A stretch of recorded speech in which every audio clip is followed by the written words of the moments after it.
Thanks for joining us tonight. I'm Christian Schaefer. New information in the Nikita Levy case. He is the former Johns Hopkins gynecologist accused of taking pictures of his patients. Now attorneys say the investigation wrapped up Friday and no one will be criminally charged. Levy committed suicide last year, not long after he was fired from the medical center. ABC 2 News reporter Amy O'Bear is live at the Johns Hopkins Hospital with our top story tonight. Well, Christian, I spoke with Jonathan Shakur, an attorney representing the victims. He says he's not at all surprised that there will be no criminal prosecution and says he's confident that if others were found to be involved, they would have been charged. He tells me the fact that there's no criminal prosecution has no effect whatsoever on the class action lawsuit.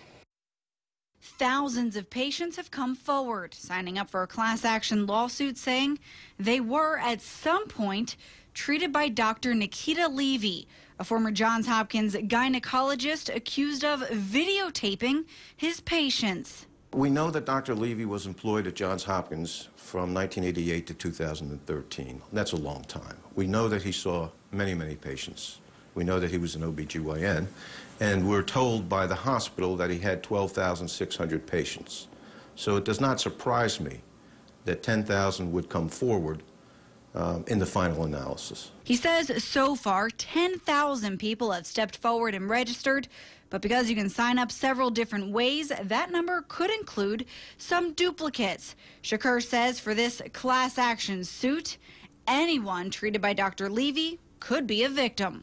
The basis of the lawsuit involves these women's reactions to learning of the breach of faith and the breach of trust on the part of their OBGYN at Hopkins over an extended period of time, and their reaction to that. He says patient reactions have been across the board. There's post-traumatic stress anxiety.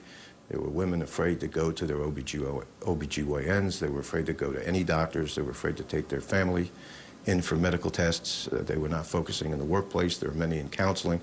And so there are many injuries and damages resulting from his conduct. Shakur says the recent findings of no criminal prosecution does not have an effect on the civil suit. He says it continues to move forward, and Hopkins and the plaintiff's steering committee will attempt to resolve the litigation.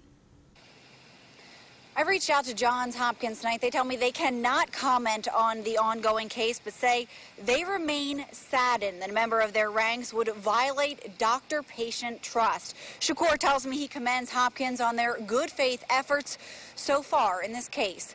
Live in East Baltimore, Amy O'Bear, ABC 2 News. Police in Ann